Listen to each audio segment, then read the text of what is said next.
يا أيها الذين آمنوا كتب عليكم الصيام كما كتب على الذين من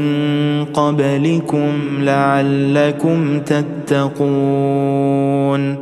السلام علیکم، الحمدللہ والصلاة والسلام علی نبینا محمد۔ محترم حضرات، روزہ کا شرعی معنی کیا ہے اس کا ہم آپ کے سامنے ذکر کرنے جاتے ہیں، اس حدیث کو پڑھتے ہوئے جسے بخاری اور مسلم نے روایت کیا ہے۔ حضرت ابو ہریرہ رضی اللہ تعالیٰ عنہ کہتے ہیں کہ نبی اکرم صلی اللہ علیہ وسلم نے فرمایا، کل عمل ابن آدم یضاعف، آدم کے بیٹے کا ہر عمل بڑھا چڑھا کر اس کا بدلہ دیا جاتا ہے۔ الحسنۃ بعشر امثالھا، یعنی ایک نیکی 10 نیکی کے برابر اللہ رب العالمین بڑھا کر کے دیتا ہے، اور الی 700 ضعف، 700 گنا تک۔ قال اللہ، اور اللہ تعالیٰ نے مزید فرمایا، الا الصوم، مگر روزہ، یعنی روزہ کا بدلہ بہت زیادہ دیتا ہے، جیسا کہ روایت میں ہے فإنہ لی وأنا أجزی بہ، یہ تو میرے لیے ہے اور میں ہی اس کا بدلہ دوں گا۔ اس کا یہ مطلب نہیں کہ وہ ساری عبادتیں اللہ کے لیے نہیں، سب اللہ کے لیے ہے، لیکن اس کی خصوصیت کی وجہ سے اللہ رب العالمین نے بہت ہی زیادہ اہمیت بتلایا اور کہا کہ اے بندو، تڑپ کر اور بڑے ذوق اور شوق کے ساتھ اور بہت ہی اہتمام کے ساتھ اس روزے کا استقبال کرو اور اس عبادت کو پورا کرو، دیکھو میں کتنا بدلہ تم کو دوں گا۔ 700 گنا نہیں، پتہ نہیں کتنا گنا۔ یدعو شہوتہ وطعامہ من اجلی، اللہ رب العالمین نے کہا کہ یہ دیکھو میرا بندہ اپنی شہوت کو اور کھانے پینے کو میرے خاطر چھوڑتا ہے۔ میرے بھائیوں، اس حدیث کے اندر روزہ کا شرعی معنی پتہ چلا کہ وہ کھانے پینے کو سے رک جانا، شہوت سے رک جانا اللہ رب العالمین کی عبادت کی خاطر ہے، اور اللہ رب العالمین کی حکم کی فرما برداری کرتے ہوئے، اللہ کی رضا میں سبقت کرتے ہوئے، اس بات سے کہ من اجلی، اللہ رب العالمین نے خود کہا کہ میری وجہ سے چھوڑتا ہے۔ یترک طعامہ و شرابہ و شہوتہ من اجلی، یہ حدیث کے اندر آپ نے جیسا کہ ابھی سنا کہ ہم صرف اللہ کی خاطر اپنے کھانے پینے اور شہوت کو چھوڑتے ہیں، اور شہوت سے مراد جماع ہے، لیکن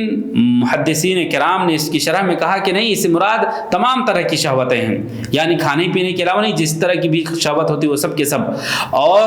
جماع بھی۔ میرے بھائیوں، ابن خزیمہ کی روایت ہے کہ یدع الطعام من اجلی، کہ میرے خاطر وہ کھانے کو چھوڑتا ہے، وَيَدَعُ الشَّرَابَ مِنْ اجلی، پینا میری وجہ سے چھوڑتا ہے، اور لذت میری وجہ سے چھوڑتا ہے، وَيَدَعُ زَوْجَتَهُ مِنْ اجلی، یہاں تک کہ فرمایا کہ میری وجہ سے اپنی بیوی سے بھی الگ رہتا ہے۔ میرے بھائیوں، اللہ رب العالمین خود بتلا رہے ہیں کہ گویا کہ بندہ اپنے تنہائی میں اپنے گھر میں ہوتا ہے، لیکن اس کے باوجود وہ اللہ رب العالمین کو سمجھتا ہے کہ میرا رقیب ہے، مجھے دیکھ رہا ہے۔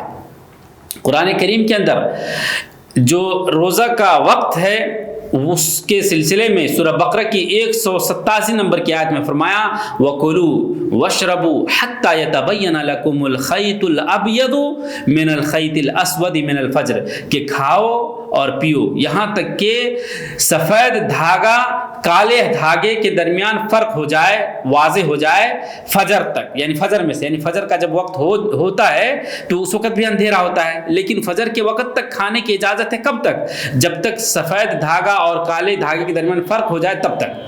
ثم اتموا الصیام الی اللیل، پھر اپنے روزے کو رات تک پورا کرو، یعنی سورج کے غروب ہونے تک۔ اللہ رب العالمین نے ہمارے لیے کھانا پینا فجر تک، رات سے لے کر سورج کے غروب ہونے کے بعد سے لے کر فجر تک مباح قرار دیا، ہم کھائیں پئیں، لیکن اس کے بعد ہم جب فجر کی اذان ہو جائے اس کے وقت سے ہم اپنے کھانے پینے کو، اور جو بتایا کہ سفید دھاگا اور کالے دھاگے درمیان، تو یہ بھی ایک وقت مقرر ہے، اور آج وقت تو ماشاءاللہ ہمارے پاس اذان ٹائم پر ہوتا ہے اور ہم لوگ سمجھ سکتے ہیں، اور وقت مقرر ہے، اسی وقت تک کھانے پینے کو ہم مباح سمجھیں، اس کے بعد اپنے روزہ کی عبادت میں لگ جائیں، اور پھر شام تک سورج غروب ہونے تک کچھ نہ کھائیں پئیں۔ اور کھانے پینے کا مطلب ہے میرے بھائیوں کہ کوئی بھی چیز جو معدے کے اندر جاتا ہے، چاہے وہ ناک کے ذریعے جاتے ہو یا کسی طریقے سے جاتا ہو. جہاں تک انجیکشن وغیرہ کی بات ہے تو وہ بیمار جو اپنے نسوں کے ذریعہ یا اپنے پٹھے میں سوئی وغیرہ لگواتا ہے یا انجیکشن لگواتا ہے، تو اس کے بارے میں علماء کا اختلاف ہے کہ یہ ممکن ہے، اس کی وجہ سے روزہ ٹوٹ بھی سکتا ہے اور نہیں بھی ٹوٹ سکتا ہے. خلاصہ کلام یہ ہے کہ وہ چیزیں جو انسان کو غذا پہنچاتی ہیں، وہ چیزیں جو انسان کو غذا اور قوت پہنچاتی ہے، اس سے روزہ ٹوٹ جاتا ہے. اور اس ایسی حالت میں اگر بہت سخت مریض ہے تو وہ اس کے لیے عذر ہوا اور اس کو روزہ چھوڑ دینا چاہیے. لیکن اگر وہ روزہ رکھ سکتا ہے تو صحیح مسئلہ یہ ہے کہ اس کو وہ مؤخر کر دے، یعنی روزہ رہے